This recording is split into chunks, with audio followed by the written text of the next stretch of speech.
आप मुझे नफरत दो, आप मुझे मोहब्बत दे दो, just don't give me irrelevance. I don't want to be irrelevant. I always want to be relevant. I don't mind your hate as long as आप मेरे बारे में बात कर रहे हो.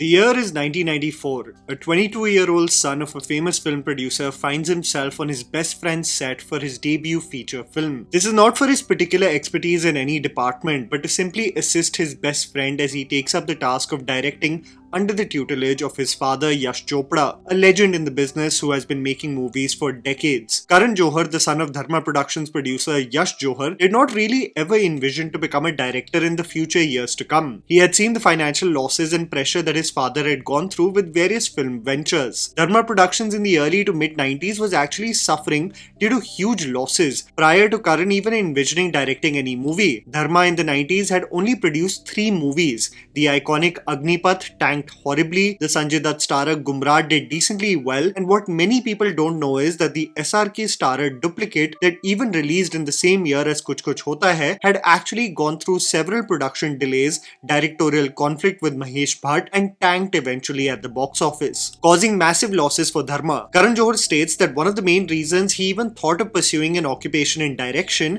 stemmed from Aditya Chopra's encouragement and SRK saying yes to his project even without reading the script or listening to the idea. It's very important to note on how one of the biggest inspirations for Karan Johar and even Aditya Chopra to direct movies, especially focusing on Indian familial relationships, was Suraj Barjatia, who had given an industry hit like no one had seen in the entire decade of the 90s with Hum Aapke Hain Kaun. This is an important point to note when considering the evolution or lack of with Dharma Productions in recent years. This is where the rebirth of Dharma started. You usually hear of stories where the children of famous producers ride the coattails of the success of their fathers, rarely ever making the empire so massive that it goes on to become one of the leading production companies in the country. The case of Aditya Chopra and Karan Johar with YRF and Dharma Productions, especially what they achieved from the mid-90s to the 2010s, is precisely that. Even though it is one of my least favorite Karan Johar movies, Kuch Kuch Hota Hai became an absolute national and international sensation. The romantic comedy is still etched in the memory of millennials, still quoted, still remembered for its iconic costumes and music,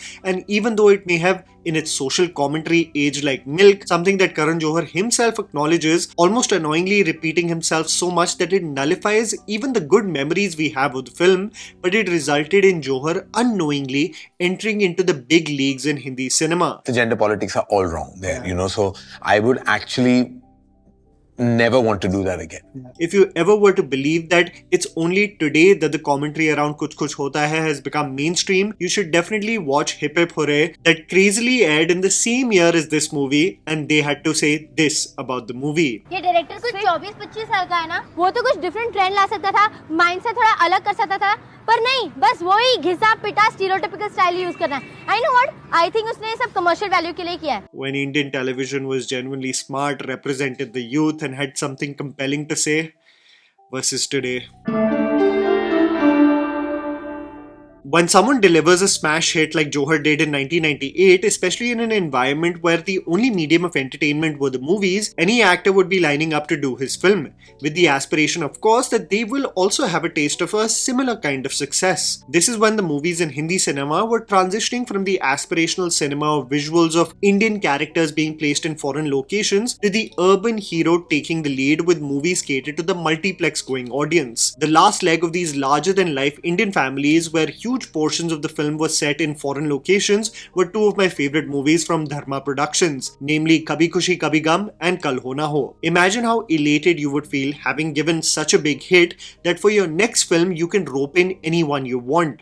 You would feel like a kid in a candy store, and Karan Johar literally cast the dream ensemble with K3G. Imagine the scenario today where the photograph of the director would release with this cast. I am sure the internet would be dissecting whether it is AI or not. K3G still in my opinion is Kejo's Everest. Nothing screams more Hindi cinema true to its core than this movie. An absolute celebration of family and friendship, still living on due to its iconic characters, dialogues, and exceptionally memorable music. The repeat value of this movie probably is right up there with Kal Ho Na Ho. But what stuck with me regarding the treatment of both these movies was how unabashedly funny, emotional, and unique they were to Johar's sensibilities, almost providing clarity on what a Karan Johar or Dharma movie looks and feels like. What is very interesting to note regarding this juncture in Johar's career with Dharma Productions is that he cast actors who were already established with newly launched talent. This becomes actually the reason for why he gets so much flack today. I'll dive deep on this problem a little later. The 2000s, when Dharma Productions was ruling the Hindi film industry with YRF, there were other companies like UTV Motion Pictures, Excel, Eros and Sri Ashtivinayak Cinevision that had established their own hermit kingdoms in the process, producing their own unique titles, a case which I believe should be considered to be the golden age of Hindi cinema, where we generally saw consistently diverse scripts releasing week in and week out. This is where Dharma's diversity in genres would even lead to commercial success, but we would have the rare occasion of blips in the form of Kaal and Qurban. Superstition that you're guilty of believing. I had the superstition that all your films with K work till we did Kaal. This is the period, in my opinion, where Karan Johar was his most daring too as a creator, attempting to focus on challenging themes with, of course, the soft landing approach of commercial cinema. He focused on aspects of infidelity with commercial Hindi film stars. He would be focusing on same-sex relationships in Dostana, and would even go further to talk about the political and social stigma against Muslims through My Name is Khan, a project which I believe in retrospect, because I've seen it recently, is sincere with its intention but somewhat lost its structure as the screenplay progressed to become its own version of Forrest Gump, as Rizwan went on a US tour to tell everyone that his name is Khan and he is not a terrorist. What's praiseworthy, however, is a conviction to dare to focus on sensitive and complex subjects and present them with the biggest Hindi film stars in the forefront. You would think that was the intention, right? However, there is a problem that remains consistent with Karan Johar if you were to actually notice the pattern of his movies and influences. He has always been influenced by chatter around him versus being the first mover due to his own convictions. Karan Johar interviews along the lines of RGV and Anurag Kashyap interviews garner a lot of interest because audiences are genuinely curious on what he has to say. And he is also a rare case of film directors who are visible beyond their work as directors, hosts, judges, and even MCs at various events. This leads to consistent scrutiny but also propels him to be a celebrity in his own right. And if you have ever sat through a Karan Johar interview, especially in the last 10 years or so, I would want you to take a shot every time he says two words, either syntax or conviction. And in these interviews, Johar has been very vocal in talking about being insecure with the fact that he had given one of the biggest hits in the form of K3G, but everyone was talking about how Farhan Akhtar's Dil Chahta Hai was the special movie to be remembered. How there was a shift due to Amir Khan's choices in the industry that led to daring choices like Rang De Basanti and even made Johar feel like something socially relevant should be made by him. Dil Chahta Hai and Lagan both had new sensibilities, both had a new syntax in cinema. Then after that, you came up with a film called Rang De Basanti in 2006. Then you made Tare Zameen Par right after that. With the result, you started making a certain audience and filmmakers believe that... आप गलत बोल रहे हो. मैं गलत नहीं बोल रहा, मैं सच बोल रहा हूँ. सारी हिंदी फिल्में हैं. हाँ. हिंदी से मेरा मतलब है हार्टलैंड की फिल्में हैं. हाँ. इन सब फिल्मों में जज्बात है. हाँ. जो कॉमन मैन को छूते हैं. The origin of inspiration in Johar's life often stems from what he sees around him being successful versus being passionate about telling a specific story, and I think this is one of the main reasons post the pandemic where Dharma is dealing with an identity crisis. More on that a little later. The 2010s is where Karan Johar thrived with Dharma Productions, with making possibly one of the best remakes in Hindi cinema, Agnipath, which I know I rave about endlessly, but trust me, watch this movie again and this is what I feel when I talk about a massy movie done right. But moving on, I believe a lot of the 2010 success has to do with not the creative choices that he was making on the kind of movies he was producing, but also the reason for his success was that he could depend on an upcoming generation of actors at least being good, if not great at their job of acting. A lot of people in an industry state that there is an art to launch new talent in the industry and hit it out of the park with the first film itself commercially, and many have not been able to ace this art. Salman Khan himself recently joked about failing as a producer in launching credible talent that can go on for years to come in the industry as dependable actors. Karan Johar, even with a fluff project like Student of the Year, launched faces that are still actively working in the industry. After the 90s batch and Hrithik and Kareena, Karan Johar could actually depend on the likes of Ranbir Kapoor, Deepika Padukone,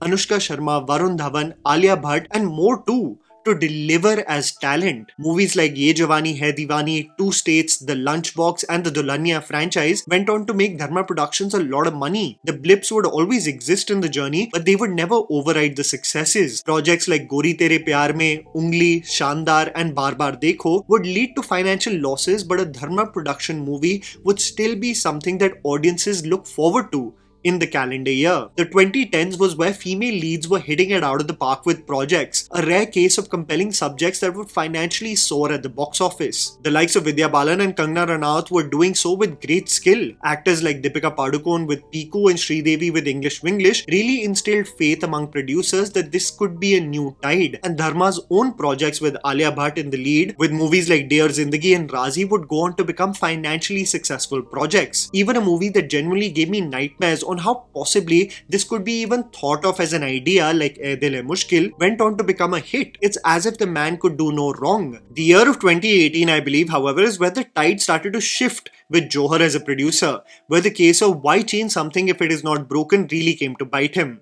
There are two reasons for this shift in my opinion, of Dharma somewhat losing its identity and people today not really looking forward to a Dharma release as their most anticipated film of the year. Karan often transitions his focus to those leading men who are hot then versus being appropriate for the roles in his movies. This is something that I noticed with Johar's eagerness to work with Akshay Kumar and Kartik Aaryan recently, and two, Johar's belief that he can recreate the same success like he did for decades with the new generation of Nepo babies and actors just did not become a reality. When Dharma Production as an entity started associating with anything that is successful, this is where I believe the production company lost its identity. When I said recently that Dharma is going through an identity crisis, many said that it's actually good that the company is not known for one type of film. But the problem is not the diversity of genres the production company invests money in, but the fact that the production company are latching onto where the tide shifts versus thinking of developing their own property and IPs with sincerity. Johar latched onto the likes of Rohit Shetty and Akshay Kumar and garnered commercial success with projects like Kesari, Simba, Suryavanshi and Good News. But was Dharma Productions a mere collaborator investing funds, or the same company that developed a goodwill with the audience over decades? Many people forget this, but the reason why Johar may have doubled down on talent like Janhvi Kapoor, Ananya Pandey and Sara Ali Khan is not because of boundless love that he has for them due to their association with established film families only. It's also because their initial films were commercial hits or at least average grossers. It's crazy, but if you think about it, all three, Sara Ali Khan, Janhvi Kapoor and Ananya Pandey, had great to good starts of their career. Sara with Kedarnath and Simba made people assume that she may be the best in the business in future years to come. Dhada Kapoor remake of Sairat became a huge commercial hit, and even the most terrible hollow project like Student of the Year 2 was an average grosser. The irrelevance of this company, I believe, started here, where they doubled down, assuming that this talent is generational like the previous ones, and Johar's incessant need to hop onto wherever the tide of the industry was shifting. Many of you may not remember this, but Johar latched onto a talent like Vijay Deverakonda during this time, assuming that he will be this pan-India sensation no one had ever seen before. Johar had become so obsessed that he bought the Hindi remake rights of Dear Comrade, something that still has not been made, and even invested in a project like Liger, which went on to become a disaster, something that anyone with a morsel of a pragmatic mind could have foreshadowed. The biggest blow personally, financially and morally for a production company like this, no matter how they would want to cover it up, was definitely the final product and reception of Kalank and Brahmastra. Johar admits to indulging way too much in a project like Kalank, a movie that did not bear in mind the time in history it was set in, and upon rewatching it, I have to conclude, despite looking exceptionally beautiful visually and a production design that had a great attention to detail, the movie is just utterly boring. Brahmastra, however, was another story altogether. Ayan Mukherjee with Dharma Productions, The Golden Child, had given them two solid films in the form of Wake Up Sid and Ye Jawani Hai Diwani, one an average grosser and one a blockbuster. When Mukherjee wanted to pull off his dream, a depiction of the Astraverse on the big screen, something extremely ambitious, of course the production team would indulge, assuming that the commercial success would be guaranteed with this talent. But Brahmastra killed the momentum that was once envisioned for Dharma. Its writing was deservedly dragged dragged, and there seemed to be a lack of depth in the lore that just did not match up to the exceptional vision we saw on the big screen. All these promises of sequels or even a trilogy seem like a distant dream now, and I think even though Johar does not admit to it publicly, a project that had been delayed for over 7 to 8 years and has to undergo a pandemic and huge investments in post-production and VFX definitely hurt them financially. This coupled with the disastrous projects like Drive that was dumped on Netflix and a cancelled project like Dostana 2 which had many days of production going absolutely to waste, the struggles of the company were real and publicly at display. The silver lining, however, in this atmosphere of dread was that a Karan Johar directorial was still something that genuinely generated curiosity and anticipation. A project like Rocky Aur Rani performed exceptionally internationally and did decently well in India. A project that Johar himself confesses he had developed a huge anxiety for prior to its release, being unsure whether the audience will accept him back or not. There was a lot of fear, anxiety, stress that just came out at the time of the release, and I'm glad it all just came out because it had to.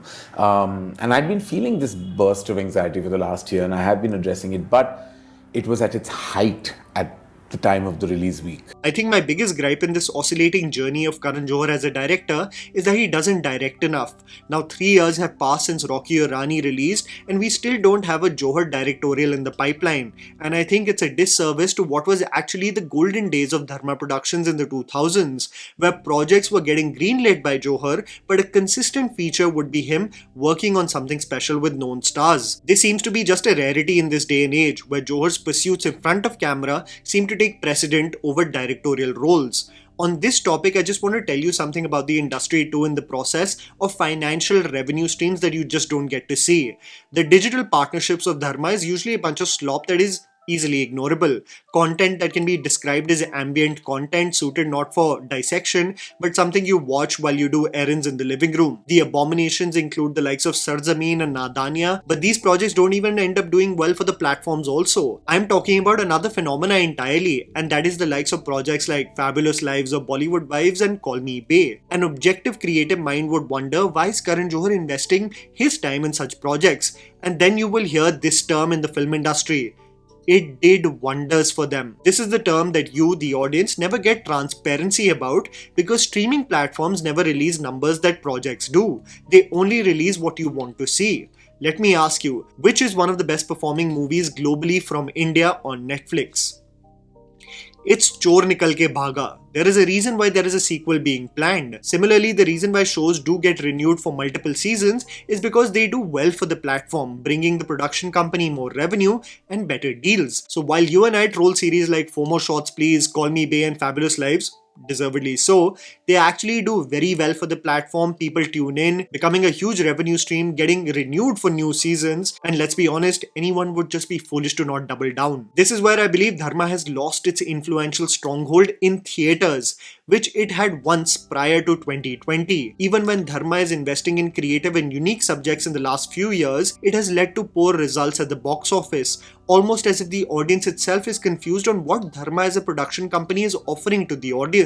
So we are at a stage now where admirable creative pursuits are not leading to fruitful results, and even what Dharma was known to do well, which were commercial family entertainers, are so mediocre or poor that the production company finds itself neither here nor there, something that I never envisioned to be Dharma's predicament a few years ago. What I do see with their next slate of films again is the company investing in projects that they don't inherently believe in, my assumption, but assume it to be the flavor of the season. The project Chand Mera Dil looks like a poor imitation of themes followed with movies like Sayyara and Kabir Singh. Karan Johar, who himself was conscious about themes of violence and romantic relationships like Ae Dil Hai Mushkil, where Ranbir was seen pushing Anushka, Johar saying that he won't repeat such themes, and now we have this visual. I think it becomes another extension of the toxic paglu trend that I've just become tired of seeing in romantic movies. Even the vocals associated with the teaser by Fahim Abdullah are so Sayyara coded that it made me feel the makers were trying to emulate a similar feeling versus doing something unique. There was a time where there was genuine interest and hype surrounding a Dharma romantic film, and it is baffling on how a Dharma project with all the boxes being ticked of pathos, romance, angst, pain just develops nothing. Zilch. I root for Laksh and I want him to thrive, but I feel nothing watching this teaser, and I wonder how we got here. Even visually, Debojit Ray, the cinematographer behind Meenakshi Sundareshwar and Aap Jaisa Koi, one of the most striking films visually, here at least in the teaser, it seems as if the makers, barring the temple shot, chose the worst frames to market their movie. And when you tell me that the upcoming slate of Dharma Productions has Nagzilla 2, a superhero movie with Karthik playing the lead, I am more confused than excited. Is this because the horror universe with Maddock is popular that a horror comedy is being attempted like Nagzilla? Is this something truly unique? Is this being even attempted because Nagin is popular? I'm so confused on what this bootleg offshoot of Nagraj from Raj Comics will be like, making the predicament that Dharma is going through genuinely concerning. When your star directors like Shashank Khaitan, Abhishek Barman and Ayan Mukherjee fail with their projects, when you prioritize hosting gigs over directorial responsibilities and go wherever the commercial tide shifts versus doing something based on your own conviction, independent of trends, a loss of identity seems to be inevitable.